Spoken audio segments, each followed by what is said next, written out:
Father, in the name of Jesus, we give you praise and thanks for this gathering here today. We thank you, Lord God, that you are in control of all things. You know what needs to be done, what needs to be said. And Lord, we hand over this forum in your hands, and we pray that you will guide us and direct us according to your purpose and your plan. In Jesus' name we pray. Amen. And now the national anthem.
Wonderful.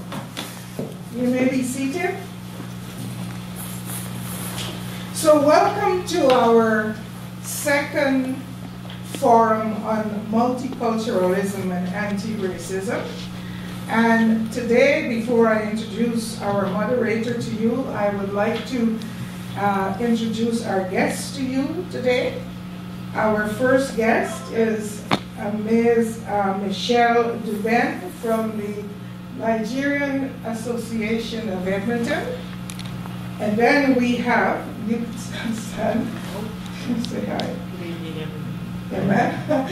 And then we have Ikram Abdenoor from the Somali Association of Edmonton. So we have had several guests invited today, and like everything else, there's always emergencies. And within a few hours of this morning, 3 people canceled one serious emergency, family emergency. So here we are. And I thought of canceling, and I said, no, the Lord says, continue if there's 2 people. So we're going to have an exciting night tonight, amen? We will ask them, we will ask them as much questions as you can. And without further ado, because we're a bit behind, I will introduce our moderator, which is Dr. Renee. Dr. Renee is from Shaw TV, and he's here. They're the ones that are doing the camera, and he is going to be our moderator for tonight. Let's give a warm welcome and welcome Dr. Renee.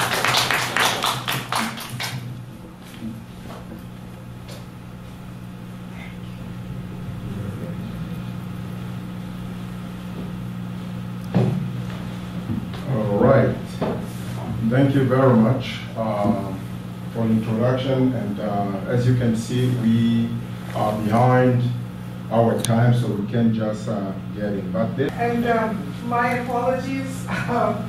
This young lady here is with Ikram. She's her co-worker, and her name is Asma. If you can introduce. Thank you. Say Asma? Okay. All right, I think we are kind of balanced, yeah. All right, so we're gonna get started. We know our guests, but it's something that we heard. We made a prayer with Dr. Bell, but we also need our sisters to do. Is that what you're asking, right? No, it's a private affair. No, they were just wondering about the camera quality. They're going to get up at some point to go pray. So they're like, Oh, affect yeah, I the understand. No. No problem. Yeah. Yeah. We are open to that. Okay. Yeah, it's okay. All right. So as you know, we are working on this multiculturalism and anti-racism. So this is what we live. Especially last time when we were here, we heard a lot about it. And you know, 2 hours was not enough. We were here excited to hear more, and we are really excited to see this. It's kind of a change, a shift, because last time we had a bunch of mayor there, and today is you are honored. We are really honored to have you. So it's a dialogue. Dialogue means we communicate. They are speaking, they are answering questions, but we all also can ask questions, we can talk. It's a dialogue. And dialogue is the contrary of monologue. Monologue is just listening to someone from the beginning to the end. You don't have anything to say. Feel free to say something. If you have a question, just raise up your hand. We're going to give you the floor so you can speak. More alike than different. I love this. She was inspired to bring up this. More alike than different.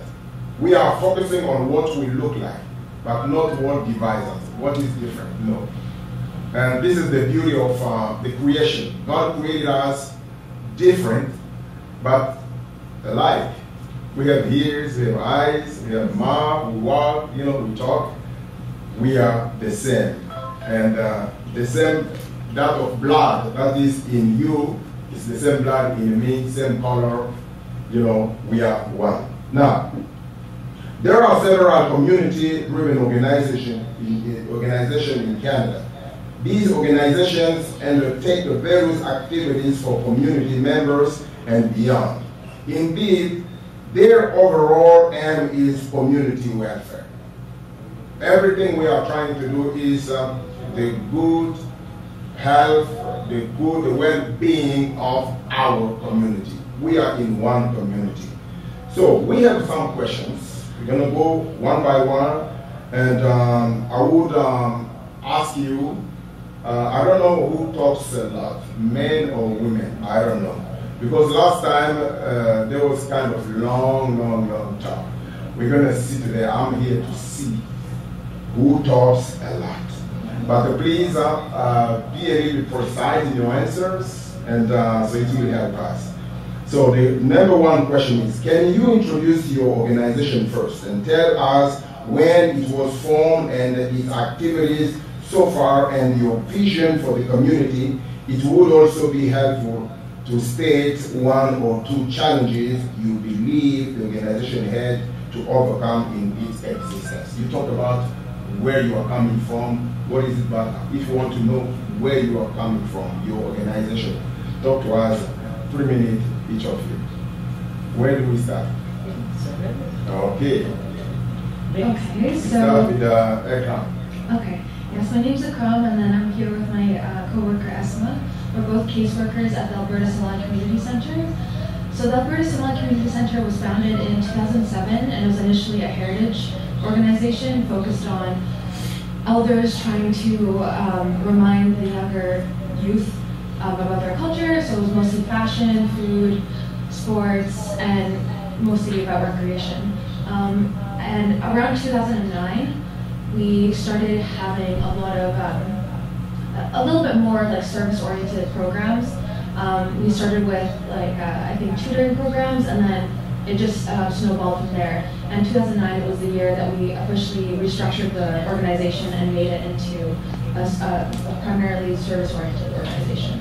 So one of the struggles that we faced, I guess, is we have a lot of people who need help from us. We service a lot of people and a lot of issues, and we have very little staff. So we've had to become very creative in order to fund our organization. And one of the ways that we did that was we created a daycare that is actually for profit, but the profit goes straight back into the community center and helps with staff. So it doesn't completely solve the problem of understaffing, but it helps us continue to move on. And another thing that we do to help with the staffing issue and just like a lot of the need is we turn to other community members and really try to make it a thing where people give back once the community doesn't give it to them. And yeah, so I think that's good. Wonderful, wonderful. Right. So, Asma, you have something to say too? No. Yeah, she said it all, right? All right. Okay, let's go to Michelle. I wish I had a backup to I didn't think of that. So, Michelle, very like she said, so my association is the Nigerian Canadian Association of Edmonton, and really unofficially started around 1993, 94, but that was unofficial, but it was officially established in 2017. That's where I had a proper structure and all of that. And basically what this organization does is to try and make an inclusive home away from home for Nigerians in Edmonton and environs. And part of what we do also is to teach and educate and promote the Nigerian arts and culture. And part of that, what we've done is, we've been part of the Heritage Day for over 6-7 years now. We participated in the last one. And another thing we do is that we are, one of the aim is we try to help with the social and psychological well-being of our people when they come in, because we understand that immigrating is, or migrating to another place, whereas it takes more toll. It's not as fancy and as glamorous as it looks on social media. It does take a lot of toll on individuals and families, no matter how highly qualified you are. So we've put together some family wellness programs, some mostly many wellness programs, mental wellness and all of that, just to help people with their transitioning. And also some of the things we've done is like all this kind of anti-racism conversations that we're having right now, and that's why we're super excited to be part of this. One more thing I know we've done is we aim to foster unity among the Nigerians living in this community and among other communities as part of the multicultural policy of Canada. And some challenges we've had is that Nigeria on its own is very, very heterogeneous. It's another Canada. There are over 100 ethnic groups within Nigeria, So even trying to get everybody under one umbrella. So even within the Nigerian community, you still have all the little ones who speak the same language, because we have with those ethnic groups come different languages. We have over 100 languages too, apart from the 3 major ones. So trying to get everybody under one umbrella. Another thing is visibility, because sometimes when people come, they're not well advised, so they don't even know that there's this kind of community to support them. So visibility, and then funding has always been. So these are about the 3 things I could say has been, and I hope I've not spoken more than 3 minutes. No, it's okay. I was doing everything. But you said something about the immigrants coming. I know it's challenging because this is the side of challenge that we have as a community leaders to have all these ethnics together here in Canada. Because once we notice that the same problems we have back home, we carry them here. And then division and all this. How do you cope with that as a challenge? How do you do for the integration process of those immigrants coming? Great question. And the thing is, at the back of everything, we're still one Nigeria, and now we're also Canadian. So we have to, and it's beautiful because Canada is also really into multiculturalism. So you don't have to lose yourself, as it were, right?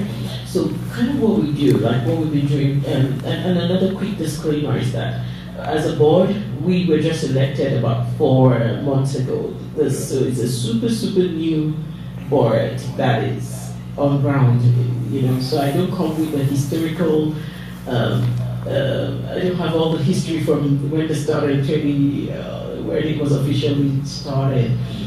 But part of what we're doing is we collaborating with interestingly, some of the ethnic groups are more vibrant and more established than others. So the idea is to still work with, begin to collaborate, support, and we saw a lot of that during the summer. All the different, after we did the general Nigerian, like the Heritage Day, we tried to get all ethnic groups to come, and participate, do some dancing. You'll probably see more of that next year, because this year we were just starting. So we didn't get as much traction because the idea came super late. But the vision we have is to have everybody under one, identify under that one umbrella, regardless of your different ethnic groups. And so we've started collaborating with each of those little ethnic groups, and I use the word little very likely because sometimes they're even larger than the bigger one. They're more established.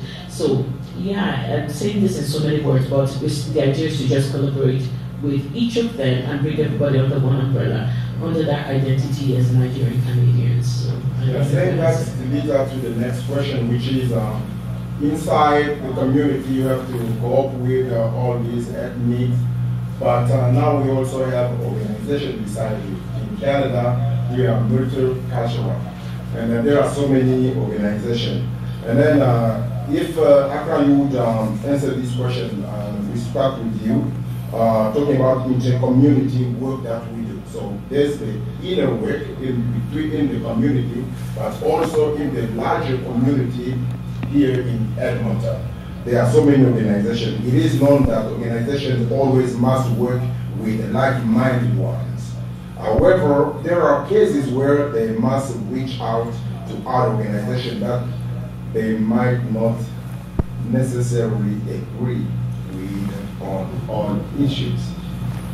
Yeah, you find it. Question. Can you give us a specific example when your organization had to work with another organization, including those that you might not agree with on all issues? So I have a few examples of organizations we work with. We work with Catholic Social Services. They offer the benchmark language test that we send our newcomers to take. We work with the Mennonite Center. They offer the LINK program. And we work with Right at Home Housing, and they help with low-income housing, and as well we work with a lot of domestic abuse survivors, and they help reshelter women and vulnerable families. And the question is very interesting because I actually have to think about it for a little bit. I'm sure that we have differing opinions and maybe like different philosophies, but I feel like we're so bounded to these communities because we all share this one goal of bettering Edmonton, bettering Alberta, bettering human beings' lives. So I feel like that's such the top goal that whatever little small disagreements we have, I've just never rubbed it against it. Yeah, so it's been frictionless, at least in my opinion. What about you, Manu?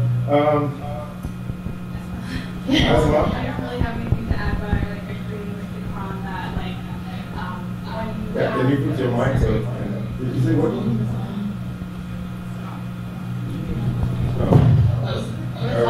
What I agree with Ikram is that you kind of build that solidarity by understanding the common goals you share, and as long as you're focusing on the goals and at the benchmark, you're here to better the community, not only as a community, but also to just have a better experience in Canada and Canadian people who live here and share Canadian society. It essentially kind of smooths away any type of friction that might have existed or any difference that you see. You realize that again we're more alike than anything else, and it kind of helps in bettering everybody and seeing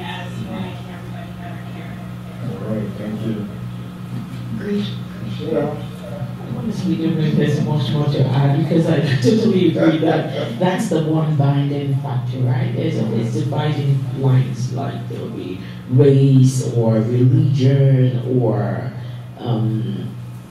politics, but I find that when it comes to that everybody realizes that we want to do better by our communities. We want to, and so that kind of takes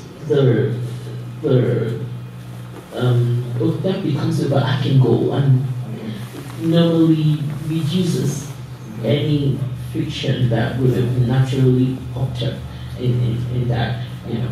So that's what I was saying. And maybe when I talk of this, I was just saying, even because Nigeria is very heterogeneous, there are so many.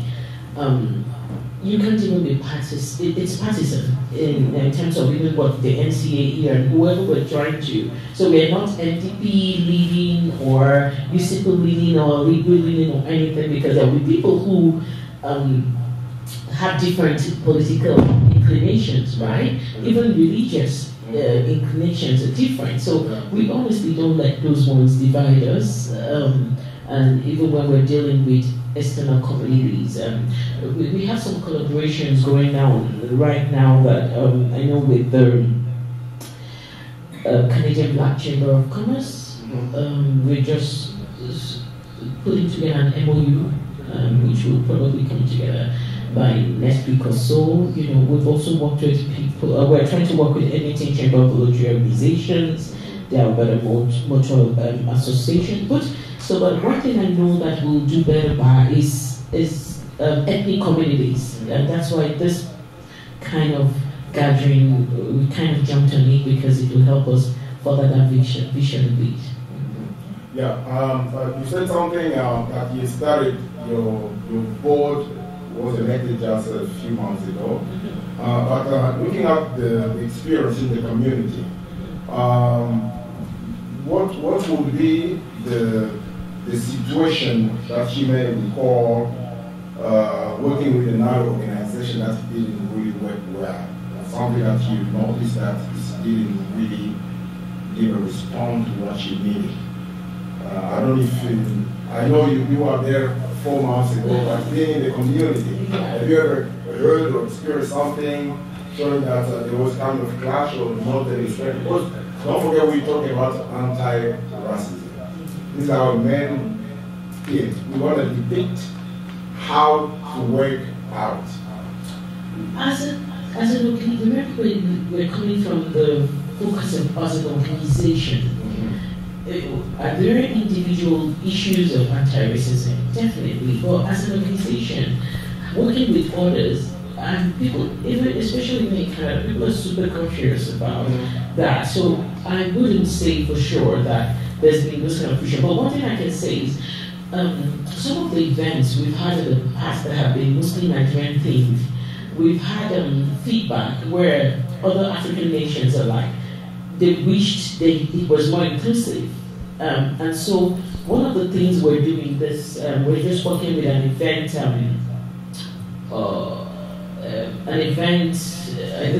think a video house, and we're putting together an all-star African comedy to be, and that it will be featuring stars from Ghana, Zimbabwe, and Nigeria, and that's because of those feedback we got.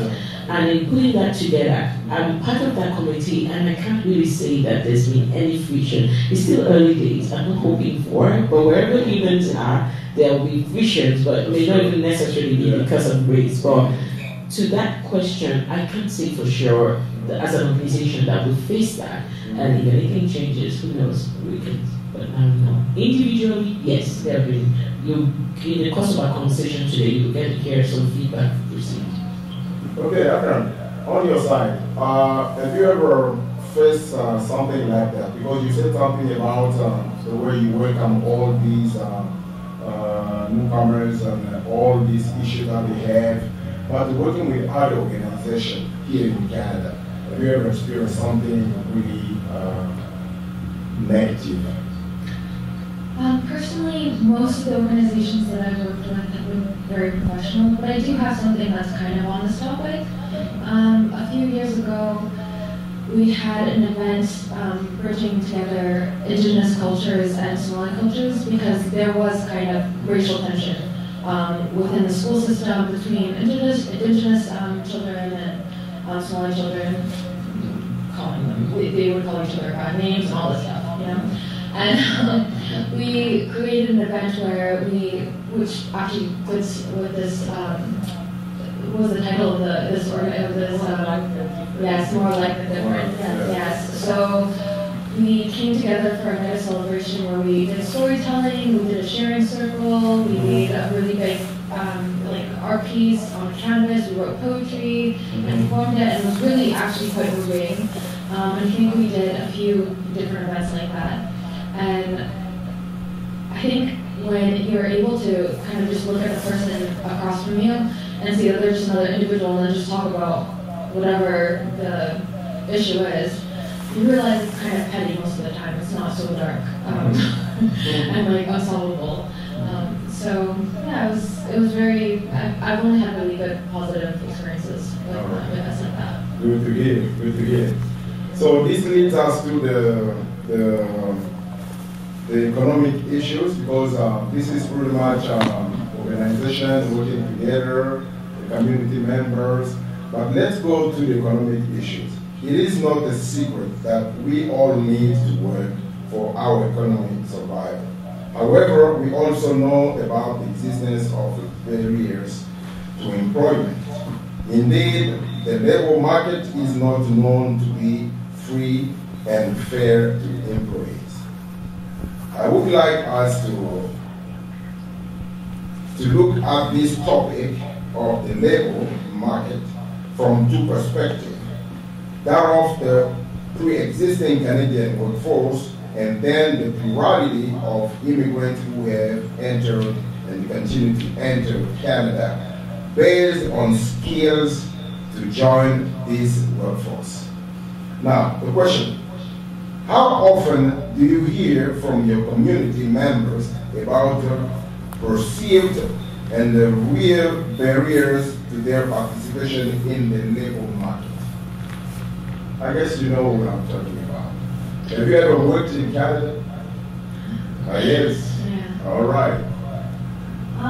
So since our community members are primarily newcomers, we hear this issue come up often. Mm-hmm. So there's kind of two things going on. Mm-hmm. Sometimes a newcomer, there's on one side you have the newcomers that are underpaid and like underemployed. So what's happening there is that they'll come with like advanced degrees. Like somebody, like we have one client who he was a doctor in Dubai, and he's been a doctor for 20 years, and now he's in Canada and his credentials don't matter here, and so he's trying to figure out how to transition from factory work. But he has a family, and it's very tough. Like people come here and they have families, and like childcare is quite expensive, and there's just a lot of barriers. So that's on one end, like how to get enough time for these people so they can go back to school and get the credentials that they need. And then on the other end, there's people who are underskilled. A lot of these people are women who have been mothers for most of their lives and didn't have a chance to have an education. And now that they're in Canada, they have like a general distress of like childcare. Like, I don't know, they're scared of leaving their kids for a little bit or whatever. And just a few different things. So on that end, what we do to try to help that situation is we do have a daycare that is run in a traditional sense. A bunch of Somalis are the daycare providers there. And another way is that we encourage them to go to ESL classes and upgrade in that way. All right. You know you are in the center. Every time we want to go there, we have to stop at you. You are like in the red gear between the Calgary and Edmonton. So we have to stop to bypass. I don't really have anything super specific to add on, but it's just that all people who do come here who haven't been able to prepare the transitional work needed to find employment here, they have like medical certifications from back home, but sometimes you're not in the situation, especially coming here as refugees, to be able to prepare and get that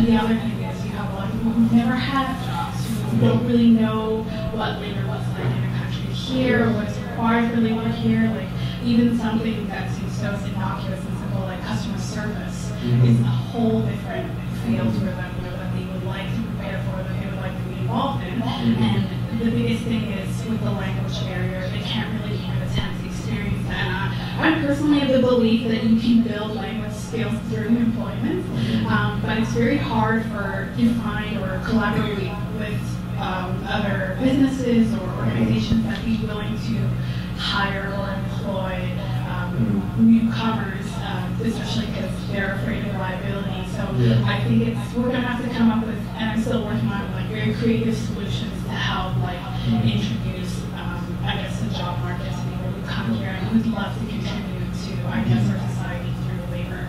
Wonderful, wonderful. Thank you. Michelle? Yeah, so it's interesting as I was listening to that perspective, and it's not too far. The only contest that lies is that most Nigerians who come in here are highly qualified. So you see them having dual degrees, or they already have degrees back home, and they come in here to get another degree. So you see people with 2 masters, either one in another thing, and one, they're very versatile, and they're hardworking. And English is not a barrier. Accent might be, but then everybody has an accent. So if we come from that mindset, then accent shouldn't really be an issue, right? So for the Nigerian community, your question is more like, so how often do you hear this? The ratios are alarming. The data is alarming. In fact, I tell people that when I came to Canada, I realized I was a black woman. I was like, oh my God, I'm a black woman. And not because I wasn't well traveled in the sense of it, I could consider myself traveled, but maybe as a tourist, but not as coming to live somewhere. So, and I came from my master's, and it was right in the classroom. We were talking even women in leadership, or talking mentoring, and yet I could still see the divide. That's when I got smacked in the face by unconscious bias, and it just occurred to me, oh my God, I'm actually a black woman. I became aware of my color here in Canada. And so the ratio is alarming, is what I'd say. If you speak to 7 people, it's 6 to 1 who would tell you that they face, because to your question, how often do you hear from your community members about perceived and real barriers to their participation? And then so I started research on that. In fact, that's what my doctorate is on right now, is with an emphasis on DEI. When I did my literature review, I was more alarmed by, and these data, they're all up there in Statistics Canada has them all. It's the barriers that the minority people of color face is not just perceived, it's real. And when I drill down, I find that women of color are more disadvantaged. And then if you're black, that adds another level to it. Then even countries, I drills down to countries. In fact, I came up with the 10 invisible, the invisible group. Because when they talk racism, it's mostly the black man you might speak about. If you speak gender equality, is the white woman. So in between, the intersectionality of the black woman gets lost. And that's what my research is on. And so if you can drill down to countries, West Africa, Nigeria, despite all the high qualifications, we're underemployed. You'll find us at the lower levels in government and all of that. And then you have unhealthy stereotypes. You have people, there's this African proverb that says, and I'm sure they have an equivalent here, a leopard cannot change his spots at old age, like, you have unhealthy stereotypes and unconscious bias, and So you see people, even if they manage to get the job, they're going to lose that job because you're not behaving Canadian. You're angry the woman. And so it was interesting to me. I was in a conversation one day about a meeting we had for something absolutely different. In fact, it was about mentoring others. And these 6 women I had never met before in my life. They were all Nigerians.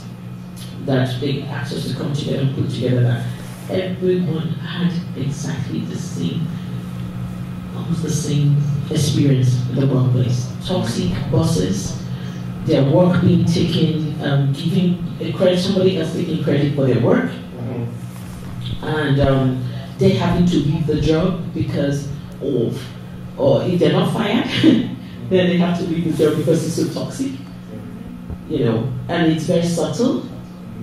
So in America, it's easier because someone can come to you easier, like they said. You can come to your face and say, nigger. I can deal with that. Then I know what I'm dealing with. I will step away. But because here it's kind of this passive aggression, it's unconscious, it's subtle, it's systemic, it's covert. But the impact is the same. And so it's when you hear people talking, we do Facebook with that. We hear it over and over. But now I'm on my soapbox and I need to get down because there's one topic that gets me excited, so I gotta stop here. Right. But Thank you, Michelle. So turning back to you, if you think, before I can go to the next question, do you think you have something to say there in the crowd, or something that you have heard from your community, from your even household, people, children, husband, wife? Have you ever, yes, we have Dr. Bell. Okay, there's one question from Ikram. This one. You talk about language barrier, or language barriers in finding jobs. Part of this forum also is about solutions. What do you see as the solution in your community to address this language barrier? And how do you assimilate or work with employees to get them more into jobs? What do you do? What is the solution that you're presenting to your community? So the first thing we do when we're meeting with a new client who's a newcomer is to get them set up with language classes. So a lot of the times there is the barriers of childcare, and that is actually the reason why Silo Daycare exists, is because of this gap in child daycare. So the community fundraised all the money to create the daycare, and now it's self-running. And so we were able to get so many women to get into the language classes and therefore gain employment. And then we have actually a bunch of programs. I can just go through them. One is the daycare program. So not only do we have a daycare, we have a program where we teach women to become child care educators. And we also provide them with their first training because they go to Saturday daycare to finish their practicum. After that, we have the ticket program. So the ticket program is for mostly men, but some women also do it. But ticket program is all the tickets you need to work at the oil fields. We have a program where you can do that. And actually I think within the first 2 months of newcomers being here, they usually finish all the tickets. And they get working within, 60 days of being, because you don't need too much language for some of these oil field jobs. And then we have a customer service program, and that's coupled with a computer program as well, where you learn how to use email, Word, everything like that. And then we have a community cafe where you can actually practice the customer service, the things you learn in the customer service program. And we have career counseling, so for the people who are overqualified, who are nurses or doctors or some professors as well, we help them figure out a pathway for them to get at least in the ballpark of their old profession. So yeah, that's kind of the solutions we have. We have a lot of solutions. Yeah, so we try to, especially with people who are already in the professional field, we help them find bridging programs that can help translate or find the equivalent degree for them to like either up their qualifications to find the equivalent on here, or find another like certification they could take alongside with their own degree that would help them, become an employed person here. But especially when it comes to language acquisition, we again try to introduce people to a lot of the CLB ESL programs, as well as we run our own conversation circles just to create an environment where they feel more comfortable speaking and expressing themselves to help familiarize them with the language and I guess culture of Canada as well. Yeah, wonderful. So Michelle, I am aware, because I have worked in the secular world and private and public sector, a lot of Nigerians are qualified. As you said, they come to Canada with a lot of degrees, and many Nigerians are at university getting their PhD. I admire that they don't just stop at an undergraduate degree, they go all the way. You mentioned that some of them are still faced with challenges in finding jobs.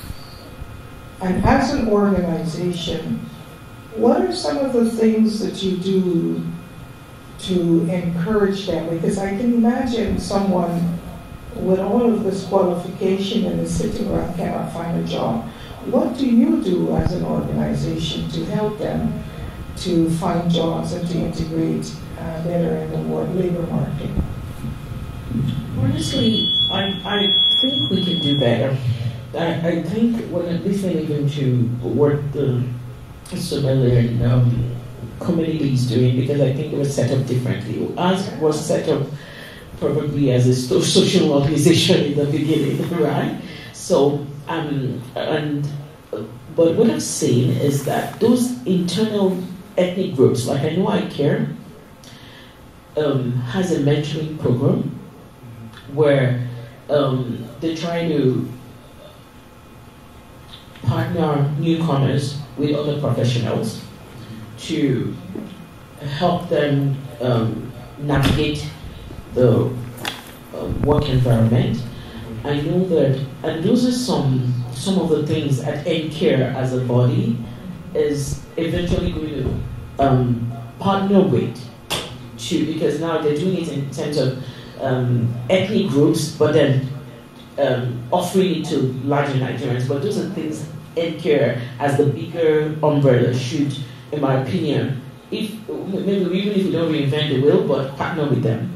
And I know there are churches who also do career counseling and do career counseling and preparation resume sessions, which preparation and those sessions which are part of it, and those are also look ahead for us to help us. But as when I say NCARE, as when I say NCARE is the Nigerian because of how it was set up. Because of how it was set up, that hasn't been in place to the best of my knowledge, but it's some of the things we're doing with other us, and that is still available to Nigerians, and that is still available to Nigerians. It's becoming more and more of a reality, because it's becoming more and more of a reality that cannot be overlooked. In terms of also mental, I talked about mental wellness and all that, because if you've done this for some time, you need to become depressed, or like what's wrong with me? Is there something wrong with me? You begin to, if you've lost your job twice, you begin to yourself like maybe there's something wrong. Take it to yourself like maybe there's something wrong with me. There's nothing wrong with you. So to help with some of those mental, those are the ones mental actually taken out. Those are the ones NCARE has actually taken out. They've been doing a lot of wellness programs to even help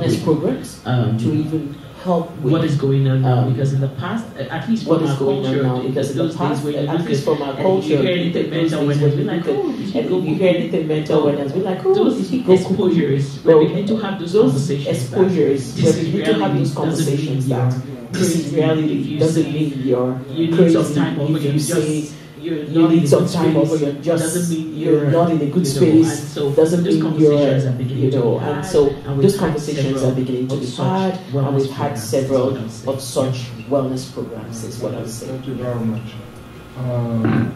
It's pretty much the next question that I was about to ask. The next question that the third part of it is, what challenges can you identify to create a labor market that hires based on merit and seeks to foster a culture of tolerance, diversity, and inclusivity in the workforce? Free. We want to start. Let's start by the middle today. Let's say today. I think I've already covered some of this, but I think it's just seeing employment as a part of the integration process, seeing immigrants less as a liability and more as an opportunity to help, strengthen our labor market through diversity. Mm-hmm. So I think if we focus on that, we can help overcome a lot of the barriers that we just discussed. Mm-hmm. Thank you. The crown? Okay. Finally, now you agree with the hair. She was agreeing to you. All right. Michelle, have something to add up? Can we have a do-over so I can have someone too, where I can say I can call, and then I can just get away, because now it looks like I'm talking for two. Yeah. And I can just say, what do you think? Do you concur? And then it gives me less speaking time, so now I feel like I'm hogging the mic a lot because I'm speaking for two, so apologies. Yeah, I totally agree. I'm going to borrow that too. I totally agree that there needs to be a mind shift on seeing immigrants as a liability, despite how they came in. Mm-hmm. Despite how they came in. And seeing them as, like I was sharing with an organization, the market is diverse.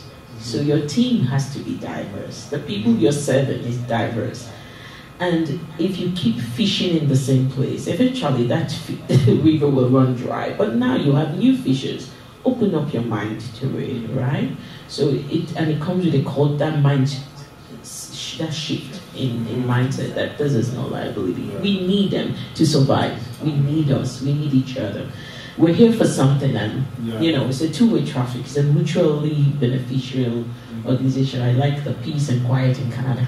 Yeah. I like the beautiful mountains. So it's a two-way traffic, right? Mm-hmm. And so some other things is this kind of conversations we're having. Mm-hmm.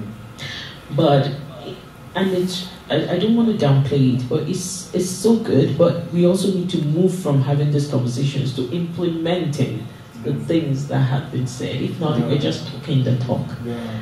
And then it becomes like next time when you tell people to come talk, they're like, no, it's fine. They already know what they want to do. Yeah. So we need to move from, they asked us to do, okay, what do? We need to start really implementing this. And in implementing it would require getting the people who, representation is key. Representation is key. So when you hear from the people who you want to help, get them to be part of the solution too in implementing. If not, something is still lost.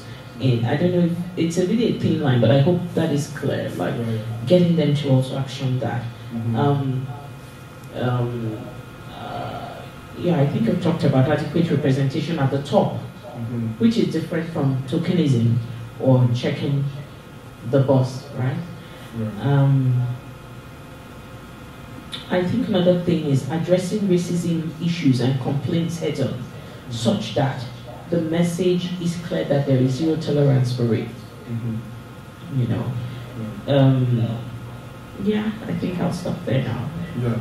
So this is very interesting because the next question, you talked about bringing awareness so that we have talked, we have done so many things, we have met like this, talk about that, but the impact, the solution, the action, we need the action. But on the other side, to see an action going to the end, to the execution, you need to have some kind of access to the leaders, to those who are deciding for us. So if they know, or if we are among them, or if we are part of them, or if we can have access to talk to them. So that's the next thing that we're going to see. Access to, yeah. One question. Just further to what you were saying, Michelle. Part of this forum is to not only to hear your concerns, but to present solutions.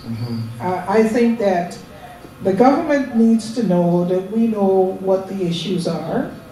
We're more alike than different. And that we have solutions, and we would like to see these solutions or recommendations being implemented. And as Dr. Rennie is saying, we need representation, and I think you were alluding to that, at the top. I mean, we can be talking to the government until we're blue in the face, but we need to tell the government, as why we have this forum, that here are the issues, here are the solutions, and we would like to see these being implemented across province, across Canada. I think for me, when I took up this type of initiative, that's what I'm looking for. So we talk and we talk and we get together and we have these different forums, and what is the end result of it? We have to see solutions and implementations. And that would be something in my report that I would be presenting to the government. All right. Yeah, that's a very good input. Yeah, because talking is good, but we have to see the way to implement that, so how the government can help. And then that's why we are having this forum. That's why. So sometimes they want to go to the basis to know what really matters, what's the problem, so they can solve. And this is the way.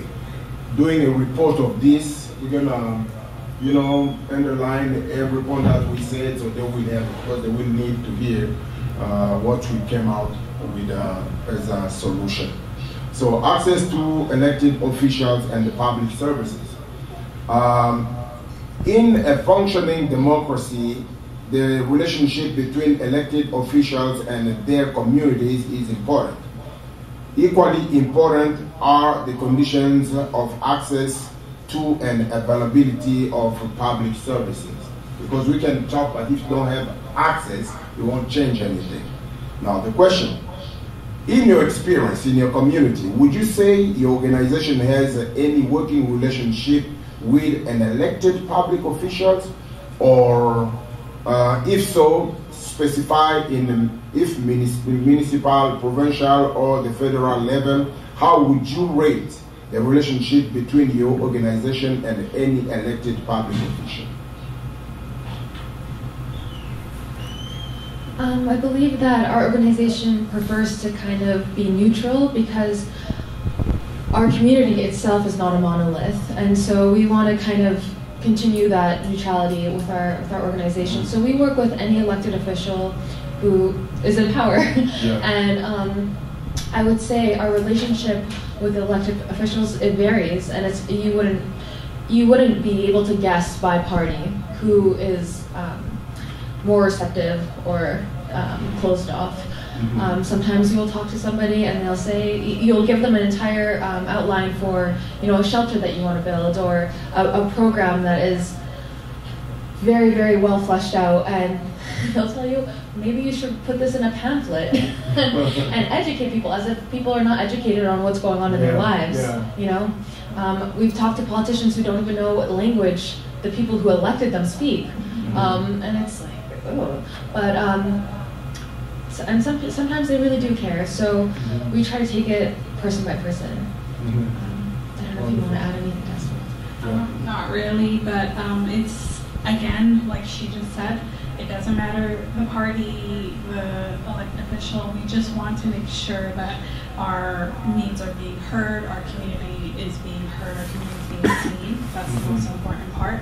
And if you're willing to do that, if you're willing to help us implement the change that we are speaking about, then we don't really care which party you come from. Wonderful. Yeah. All right, Michelle? I would echo that. We're really non-partisan. Yeah. But to the earlier point we talked about, we've also seen a difference when there is not just a voice, but a seat at the table. And so,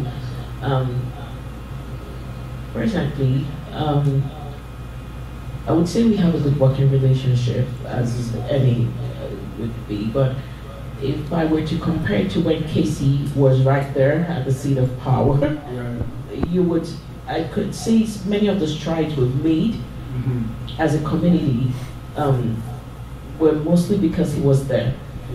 And so because he had a voice, he could speak authoritatively to some of those experiences, because he has a lived experience. It was easier to maybe push some things along, just as my co-panelists have said, because you're not having to educate the person, or the person is not going to send you away and say, oh, go educate them on this, because this person has a lived experience. So I would say because Casey was there, had a seat, that we were able to make some strides, right? So since it's not there, we're still non-partisan. We'll work with whoever is there, and we'll try. Our voice is probably hoarse now. We're still trying to get heard, because there's still a lot of ground to be covered. But generally, I would say there's an okay working relationship, but it would definitely be better if we had a seat at the table. I think that's a very interesting. For those who don't know, what Michelle is trying to say is that in the Nigerian community, we had a minister from Nigeria by the name of Okesi Madu, and that's what I was saying. So if you have not only to go to them, but to have one of you in there, so you can easily, speak on your behalf and say. So, did you, in the time of, because it's not official anymore for now, but still MLA or? No, he's not MLA. Oh, okay, not just minister. Yeah. So, but when he was there, were you kind of bring this kind of, what we're talking about here, about, workforce and interrelationship with organizations and issues as a community, especially for those who came well educated but not having the right place, and all this evaluation of their diplomas and all these things. Were you talking with him like that also? Yeah, definitely. And he made room for that access, because I remember my very first town hall meeting with Jason Kenney, and those conversations were had.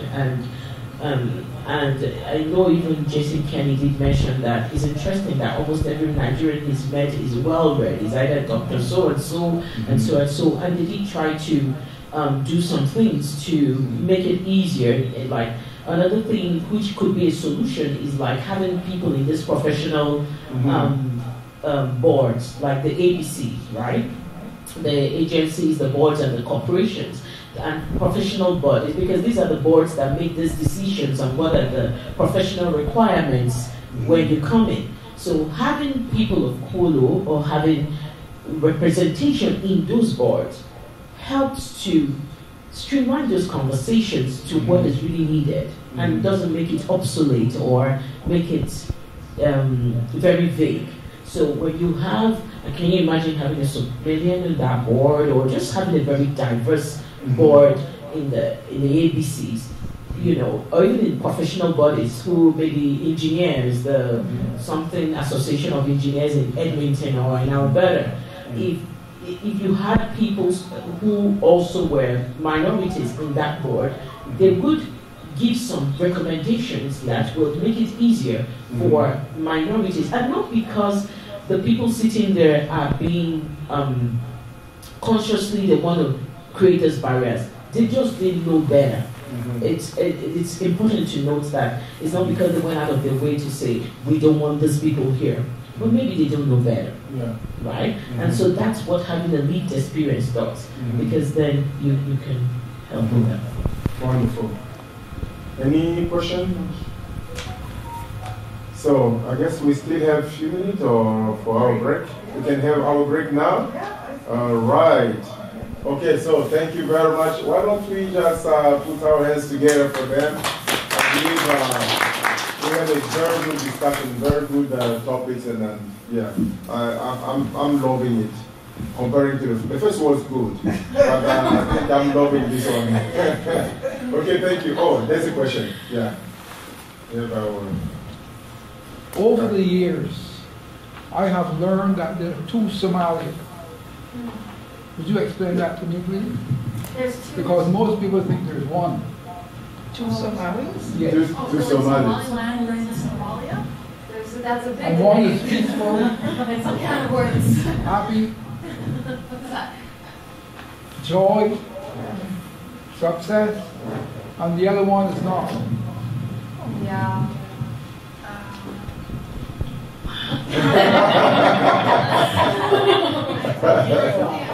Yeah, that's a big question. Maybe, yeah, go ahead. It's because I care and I want to know. When I saw that, I said, what do you mean two Somalis? I thought it was just one. But no, there's another Somalia. There's a country that is close to you that is always confused with you. They speak French. Yeah. Yeah, technically because like the Somali ethnic group, number one, because we are very nomadic people, we didn't really have what we now understand as like Western land tenure regimes, that's in like border territories. So when colonization happened, it basically, the areas that we spanned or frequented were taken over by three different groups, which was the French, the Italian, and the British. And what we now know as, I guess, Somalia and Majora is where the Italy and I guess England were, the UK were having holdover, but there's also the British Protectorate, which is known as Somaliland, which a lot of people characterize as like a less civil, I guess, issues happening there or civil conflicts occurring there, relatively compared to Somalia. And Djibouti became its own country that was formerly colonized by the French. But technically, Somalis are one ethnic. Someone knows you better. He knows you well. Thank you, thank you. We have, you know that we have two Canada. We have French and English. That's right. All right, time for food and yeah, I guess. So we will take about a 20-minute break.